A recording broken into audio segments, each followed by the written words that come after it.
ದೇಶ ಕೋಸ್ಟರಿಕಾ. ಇದಿರುವ ಸ್ಥಳ ಮಧ್ಯ ಅಮೆರಿಕ.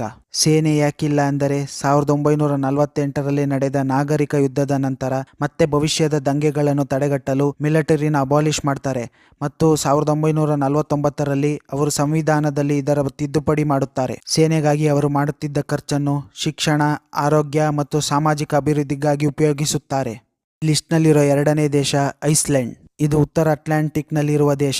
ಈ ದೇಶದಲ್ಲಿ ಜನಸಂಖ್ಯೆ ಕಡಿಮೆ ಮತ್ತು ಇದು ಭೌಗೋಳಿಕವಾಗಿ ಪ್ರತ್ಯೇಕವಾಗಿದೆ. ಐಸ್ಲ್ಯಾಂಡ್ ದೇಶ ಅಮೆರಿಕದ ಜೊತೆ ರಕ್ಷಣಾ ಒಪ್ಪಂದ ಮಾಡಿಕೊಂಡಿದೆ. ನ್ಯಾಟೋದ ಸದಸ್ಯ ರಾಷ್ಟ್ರವಾಗಿರುವುದರಿಂದ ತುರ್ತು ಪರಿಸ್ಥಿತಿಯಲ್ಲಿ ನ್ಯಾಟೋ ಪಡೆಗಳು ರಕ್ಷಣೆ ಮಾಡುತ್ತವೆ. 2006ರವರೆಗೆ ಅಮೆರಿಕದ ವಾಯುಪಡೆ ನೆಲೆ ಇಲ್ಲೇ ಇತ್ತು. ಯುರೋಪ್ ಮತ್ತು ಫ್ರಾನ್ಸ್ ಗಡಿಯಲ್ಲಿ ಇರುವ ದೇಶವೇ ಮೊನಾಕೋ. ಇದು ವಿಶ್ವದ ಎರಡನೇ ಚಿಕ್ಕ ದೇಶ.